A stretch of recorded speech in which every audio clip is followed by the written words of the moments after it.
Hi everyone, this is Lead with Who You Are. I'm Dia Bondi, and on this show we explore and discover and wrestle with and unearth what it truly means to lead with who you are. And we're doing it with people who embody, live, and lead like that. In this episode, we're talking with Tania Katan about creative trespassing. And what a great conversation for those of you looking to refresh your perspective so you can see things differently and bring more joy into your life, leadership, and work. In this conversation, Tania shares some key tools to unlocking yourself when you're stuck, like engaging in recognizing the positive opposite, framing things up as a productive disruption, and that every day can be opposite day if you need it to be. This one is lively, and when you're done listening, don't forget to grab her book. Let's go. Hey, just a quick reminder. You can subscribe to this show on your podcast platform of choice. We're live nearly everywhere, and you can always listen to the show at diabondi.com. If there's a leader or innovator in your life who is at their shiniest when they lead with who they truly are, please share the show with them and rate, subscribe, and leave us a review. It makes a huge difference in the reach that the show has when you let everyone else know what you love about the show. Thanks so much. Tania Katan is a potent keynote speaker, best-selling author, and co-creator of the global viral social impact campaign, It Was Never a Dress, a social movement that inspired over 100 million people to see, hear, and celebrate women for the superheroes they are. Her visionary way of formulating ideas led to the groundbreaking book, Creative Trespassing, How to Put the Spark and Joy Back into Your Work and Life, and winner of the Best Business Book in Creativity and Innovation. As an inspirational speaker, Katan is highly sought after to teach people and companies of all stripes how to generate unlimited creative breakthroughs in less overly creative jobs, processes, and places. Some of the organizations and major conferences impacted by her talks include Cisco Live, Expedia, Amazon, Talks at Google, Humana, Etsy, TED Talks, and the list just goes on. Tania, welcome.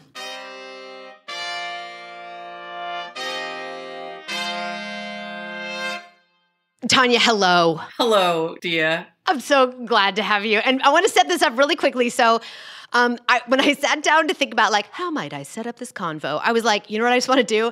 I just want to copy and paste the email that I cold sent you. And before we started recording, I was telling, for everyone listening, I was telling Tania that the folks that you hear on this show are not folks often from outside my network. It's a friends and family situation, so to speak. If I have you on speed dial, you're going to get to be on my show. But I will say that I did reach out cold to you, and here's what I wrote, because I think it kind of sets up the kinds of conversation I want to have on Lead with Who You Are. I sent you this. I said, hey, I've been following you on Instagram, which is you're one of 6 people that I follow on Instagram, just so you know. And I'm probably following more, but I actually stop and go, what's this person doing? Anyway, so I said, I've been following you on Instagram and listening to your book, and your voice, I think, is a critical one now in a time when it's far too easy to be joyless and way too tempting to play it safe. And in fact, we may all feel a little bit deflated. I want to bring you on the show to talk about how Creative Trespassing, your book and everything in and around it, can help us in our leadership and aid us in trying to, day over day, lead with who we are and what we get when we, in fact, do. So I want to start with just asking the question we always start with, which, in a few sentences, how would you answer, Tania Katan, who are you? Well, first of all, I have to say that when your beautiful message came in to my inbox, I read it. And as we all read a lot of things that come into our inbox, sometimes we just kind of skim through them. And I found it so compelling that you found the work that I find compelling and exciting about not just bringing your whole self to work and to the world, but bringing your creativity to spaces that are less overtly creative is equally important. And that was just the bait that I needed to contact you back. So Tania Katan is me. I am a writer by trade and training.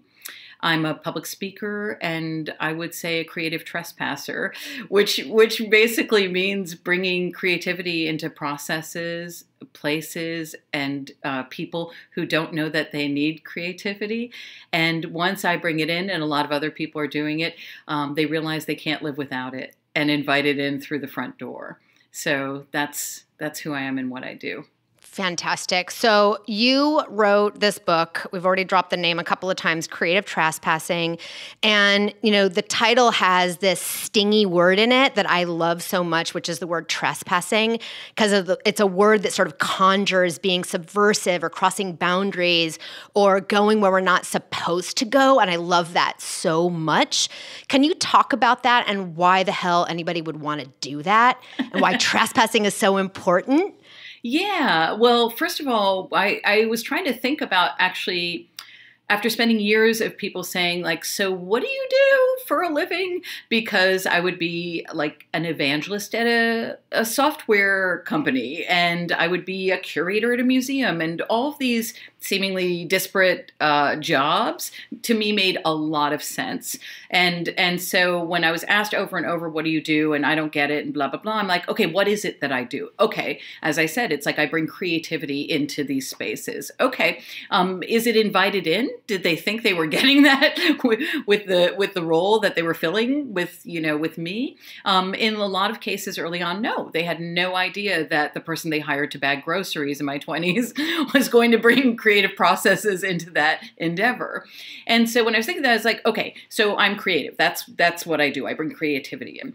And then the unexpected part is the trespassing. Like I'm not necessarily bringing it in through formal channels. The roles that I have been in don't necessarily say creative writ large. And so I guess I'm trespassing. And trespassing really by definition is just about not having permission to go somewhere. And if you think about, all the people who inspire me in work in visual art, in performance and storytelling are people who never waited around for permission to help guide them into any space or any time to evaluate a culture and then comment on it and make things better than when they arrived. So to me, trespassing is a really healthy, exciting thing. Maybe less so for some companies with signs on the lawns that they're trying to grow. They say no trespassing. Yeah, right. Right. But really, it's taking permission to do things that enliven companies, work cultures, and people. And that's how I view trespassing, especially in conjunction or next to creative. I love this so much. And before this morning, I had sort of a gap and I re-listened.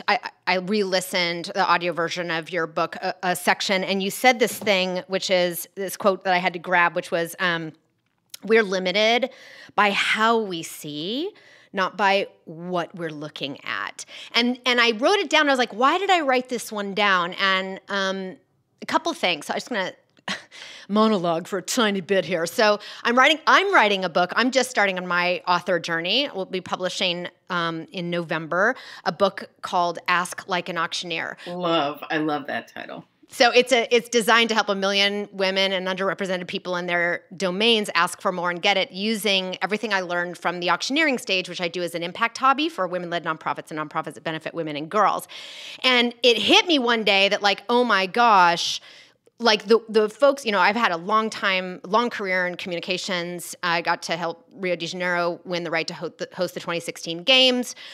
Worked on Turkey's bid. I've worked for the Clinton Global Initiative at very high levels, all the way down to working with, female entrepreneurs in the Corliss network, like bootstrapped entrepreneurs, people in mid-levels in organizations, blah, blah, blah. Point is, I work a lot with helping people decide how to put together a compelling story so they can move their business forward. And it hit me that, at the heart of that is an ask, what are you asking your audience to do with you? And if we all learned how to ask like auctioneers, which is diametrically opposed actually to how we think about setting up an ask in business, we may get more of what we need to reach our goals faster. And to me, when I first thought of it, I was like, these are two great tastes that shouldn't taste great together. And to me, I think I grabbed this quote because we're limited by how we see, not by what we're looking at. In that moment, I recognized like the power of that idea and why now it's going to be a book 3 years after sort of building the project around it. is because it's such a transgression, because it's looking at two things that don't belong together in a way that amplify one another, you know? And I got the sense, like, I'm like, okay, why does that have energy for me? And I think there's two steps here. One is we have to see something in a certain way that is a new lens, a fresh way, a way that is uniquely ours that maybe is not allowed, you know? Mm-hmm. And then we have to have the courage to speak it.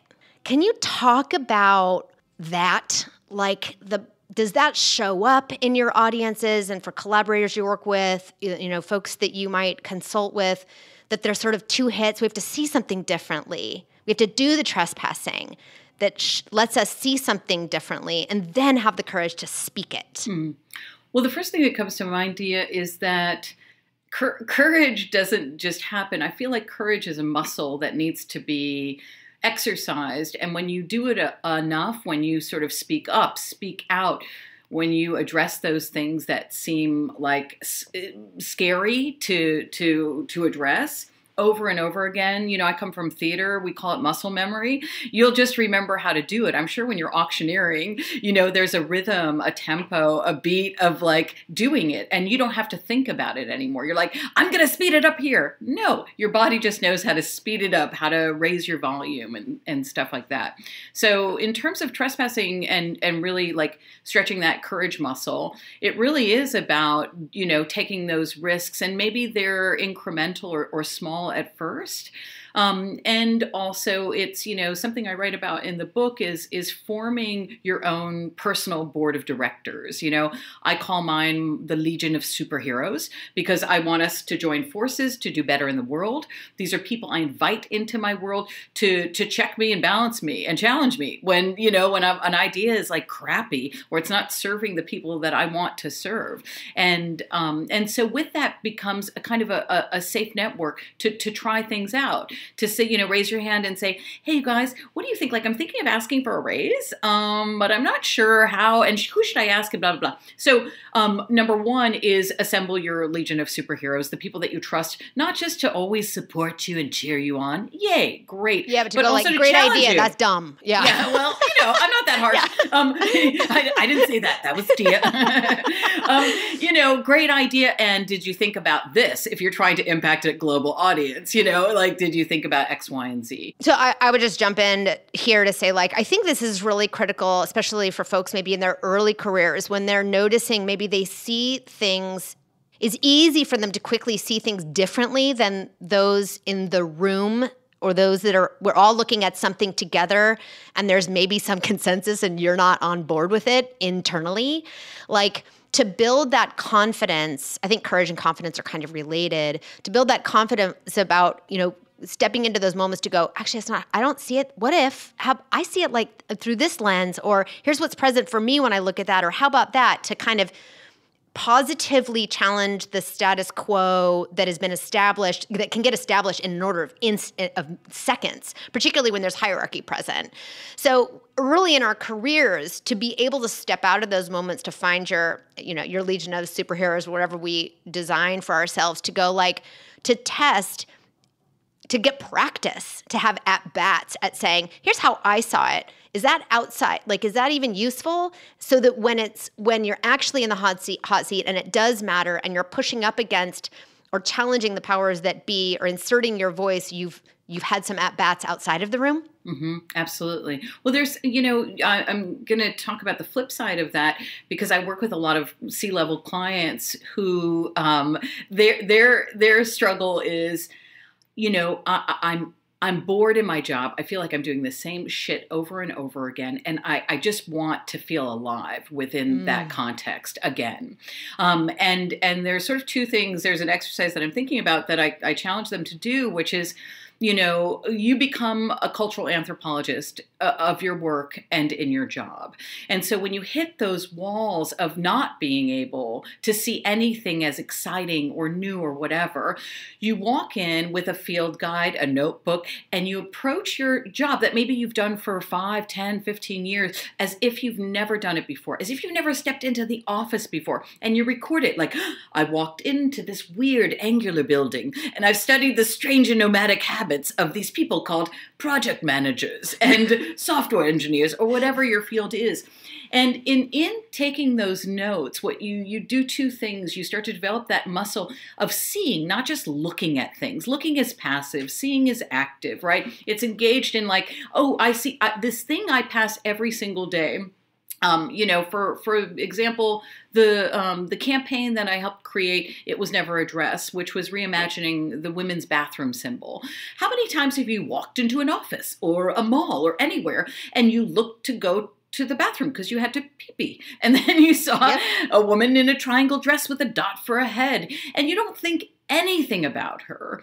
And if you start to develop this muscle where you go into these seemingly mundane spaces and you look at symbols you've overlooked a million times, and you start to pay attention as if you were a cultural anthropologist, you could go, I've never noticed that the angle of a dress.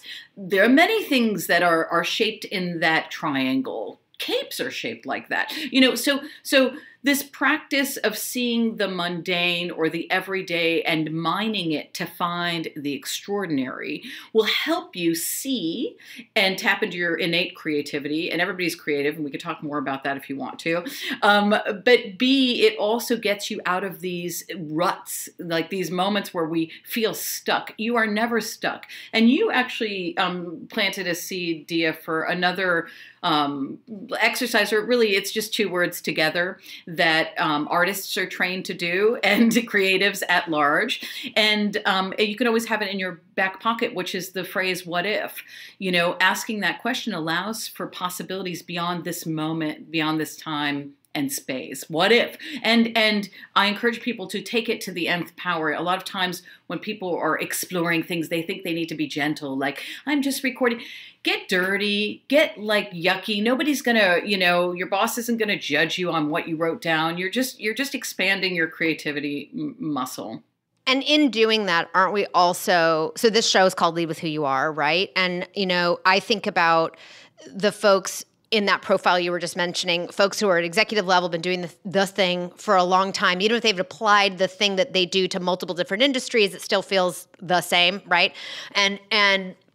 But in some ways, for folks who might be in that transition between being a doer and being a leader, not that doers aren't leaders, but there's I'm talking about in terms of your job description. You're not building the product, you're leading the initiatives and helping, make way for others to build things. That in some ways, it can be, I'm not going to say life or death, but it can be life or death in your career to recognize that what if, that fresh seeing is a big part of the value you bring to the room and to others. Yeah. It's really if you're talking about like VP level up, and first of all, I just want to be very clear. I don't believe in hierarchy. And so even though currently my position is senior vice president, what I say is SVPP, just to keep things like for real. But the whole value of being at that level in any organization is that you've developed so many wild and wonderful skills from outside of that corporation that they want you inside. And your job is also to continue to develop those skills. Get the hell out of the office. Go for walking meetings with your team. Go to a museum. Go to a play and bring what you learned and those processes back into the office. I just had to not lay off, but furlough my entire team. And let me tell you, it went so well. And so it's back to this point. And the reason why it went well, Dia, it's not like I'm like blissed out to tell people they're not going to get paid.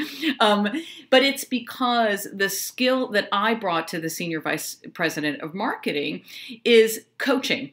I decided that instead of approaching it as a hierarchical, I would approach it as what I've been doing for the last several years, which is as a coach and a consultant. So we are thought partners. We are in conversation. I'm not going to say shit like, I want to be transparent. I'm just going to be transparent. and so... Yeah, don't talk about the thing. Yeah. Just do the thing, right? So we talk about, in creative writing, my early learning was in creative writing, and we talk about this thing called show, don't tell.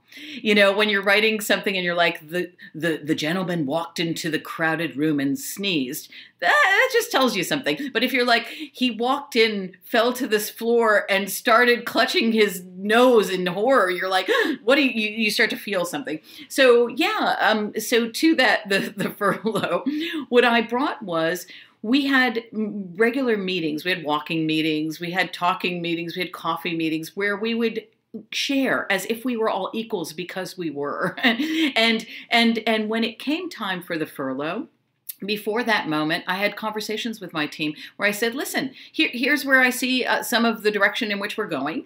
And if we are laid off, furloughed, etc., you have access to any contact I have on my LinkedIn page. If you want an introduction, I'm in. So I started sharing resources ahead of time. And so by the time we got to furlough, people thanked me because I didn't leave anybody high and dry. And also I fought to let them know in advance so they had time to process. There was a larger faction that wanted it to just happen in 24 hours. And so I brought dignity to a process that could have been very cut and dry. And how is that creative trespassing for you? Yeah, because the company and the way in which that information was going to be delivered was going to be a 24-hour notice. So I used creative writing and trespassing to write a thoughtful letter to the CEO and to my boss. And I did some research that I didn't have to do, and I included that. And I said, here are how companies are creatively furloughing their employees in a way that makes them feel enlivened and alive and like they want to still be a champion of this company and not just feel like they want to curse the company on social media. And I had a moment, Dia, of feeling scared to send it. I was like, nobody's going to listen. I don't know. And then I realized, no, this is why I'm hired. I'm hired to raise my hand and speak up when it feels uncomfortable for maybe others to speak up. And when others don't even know that that's on the table. And so I sent it really in the middle of the night, and I didn't think anything would change. And it did. I got an email back that we would allow for a longer period of time. And that was a win, not just for me, but for a whole team of human beings who are smart and need to know. What a beautiful example of like using an awareness of noticing a moment where some creative trespassing might be really impactful and useful as part of a leadership toolkit.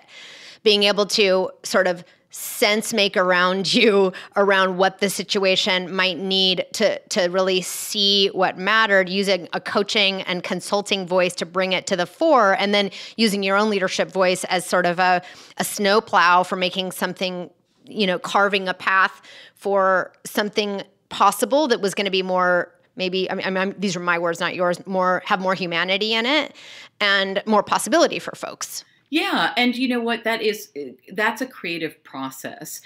A creative process, like anybody who's listening right now who's like, I really need a creative idea for I'm a founder and I thought we were doing this, but we need to pivot or whatever, or I need to switch careers altogether or whatever. It's a practice. You're not going to come up with a brilliant idea to do that today. And that's fine. But you know what? You're going to go to the creativity gym and you're going to flex your muscle a little bit. And so this process of communicating with my team, allowing a safe space for people to share ideas, brainstorming, celebrating. That happened the first day I came on the job. Yep. So by the time we get to furlough, it's not like, wait, what's going on? It's all been open communication. And that's a creative practice as well. If you train for something, you show up and you're able to do it, and without your brain getting in the way, and you can connect emotionally and see the people in front of you and really respect and honor who they are and what they need. So I've been feeling pretty stuck lately. So I folks who have been listening to this show since it was a different version of itself know that I have this group of women. We call ourselves the Bitch and Wine group. We get together on Sundays and we bitch and whine. We don't solve any problems. We just bitch and whine. That's all. And all of us are noticing, we do annual backpacking trips and other stuff, which is, sort of the Uber, the supercharged bitch and wine, the multi-day marathon bitch and wine.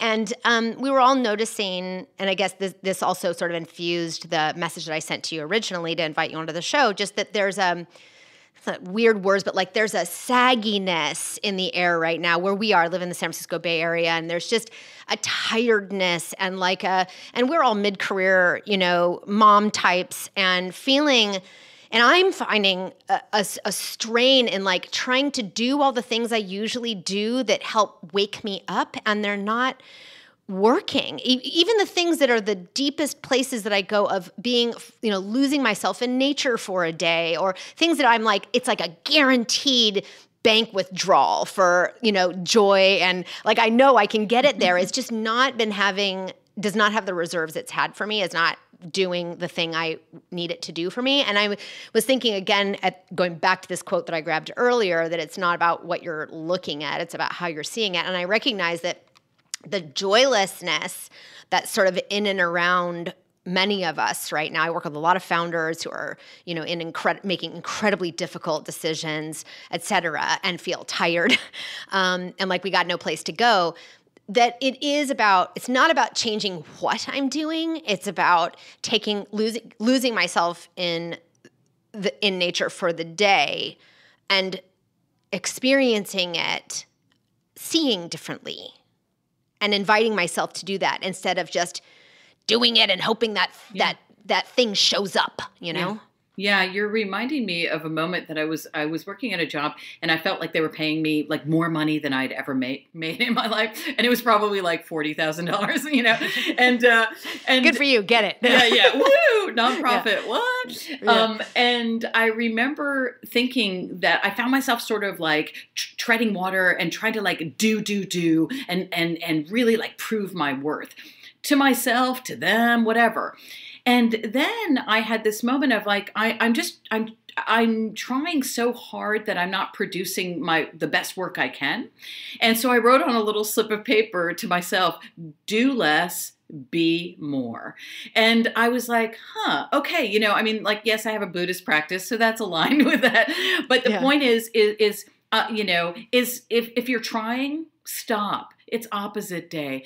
And so this is I coach a lot of high achieving folks, high achievers, like yourself, like myself. We're a big problem for ourselves. Yeah, I know. I love it. Hey, you keep me in business. I'm fine with it. I am too. And so, it's this reminder of like, think about, where your best instincts come from, where your best work, when you're actually seeing the audience that you desire to serve. It's not when you're like, oh my God, I've got it. You're not in panic mode.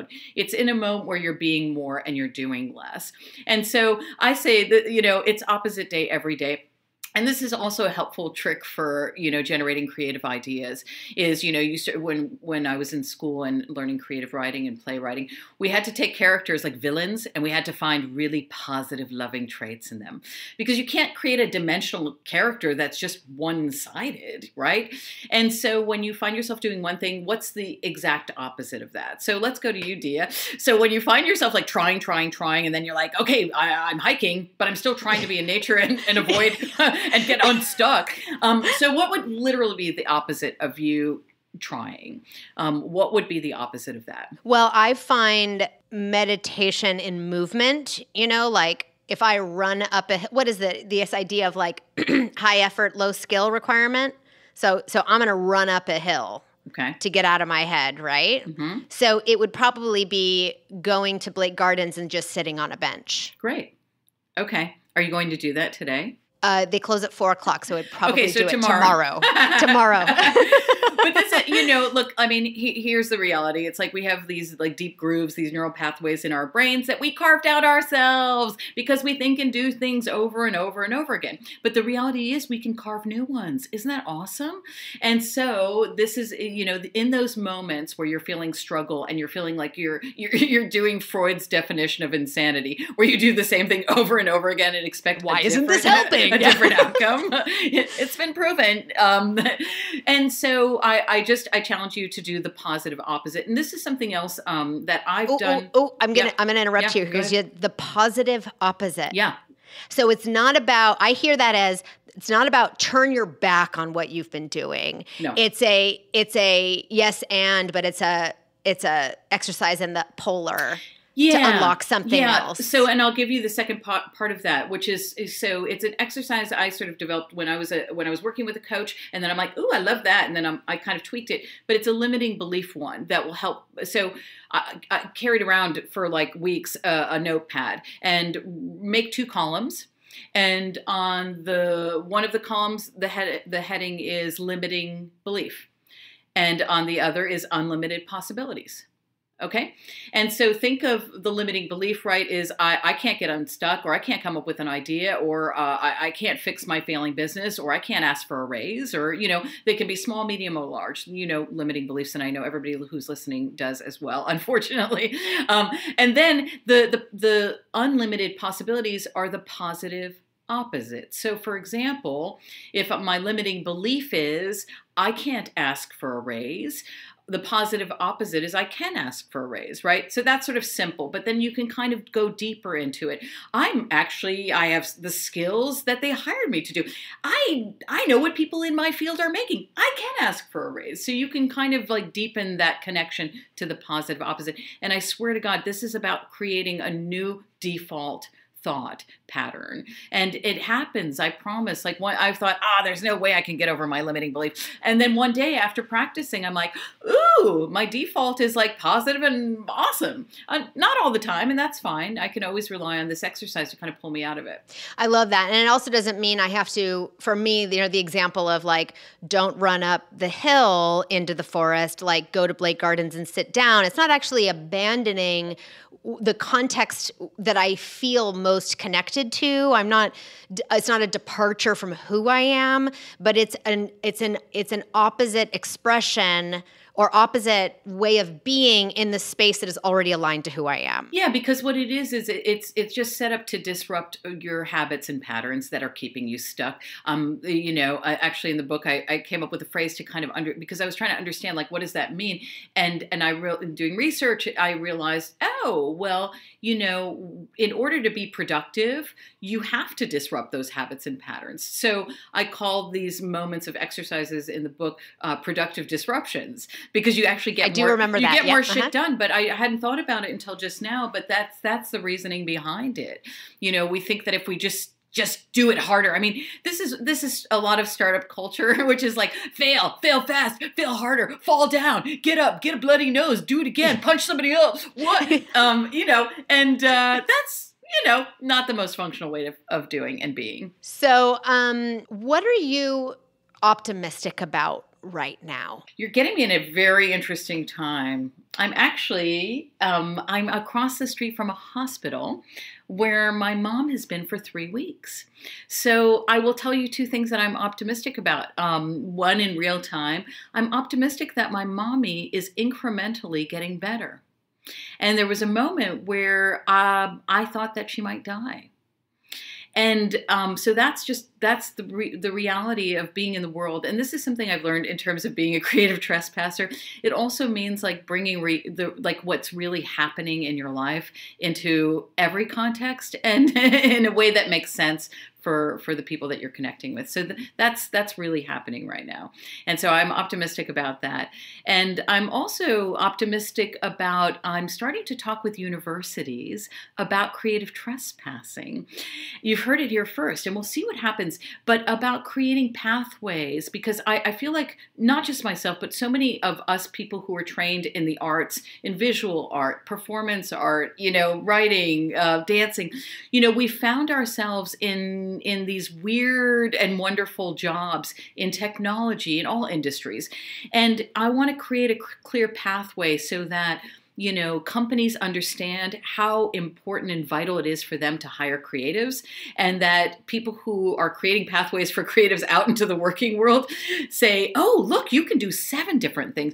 Because, percentage-wise, if you major in painting, for example, you might be one of the 3% who make a living doing that. And if companies are smart enough and painters are smart enough, they realize, oh my God, those transferable skills are actually what we need right now. So that's what I'm really optimistic about, is creating those pathways. Yeah, I hear you saying that, like, you're optimistic also, like, inside of that is sort of like a hopefulness around sort of the role creative trespassing can play in the next generation of problem solvers. Yeah, because, and no knocks on design thinking, go D school. However, I think it's okay for there to be a more activist and more art-centered approach in the mix of thinking and doing and being in the world. And I feel like creative trespassing, it's the foundation is visual art, writing, performing arts, all that jazz. And there are a lot of people in that space who've been inspirational, not just for me, but for future generations to come. So if we can tap into that, maybe we can create the next gen of people who are bringing more creativity into less overt creative spaces. And I'm excited about that. Beautiful. So to wrap up, in a few sentences, how might you answer the question for you? What does it mean to lead with who you are? It means to practice all the depth and breadth of who you are every single day, spiritually, intellectually, creatively, and to be so in tune and attuned with those skills that when you find yourself in front of an audience, and I just say audience about any other human being, the audience could be your coworkers, the audience could be online at the grocery store, that you know what you need and what they need in that moment. And you can tap into your reservoir of skills. I think that's what I mean, is developing those skills, having some self-awareness and knowing what's needed. Sometimes you need to shut up and listen. Sometimes you need to say, tell an inspirational joke. And sometimes you need to just observe. Beautiful. Where can people find you and what can they do with you, Tania Katan? I like to snuggle. I'm usually the little spoon. No, I'm kidding. I'm just kidding.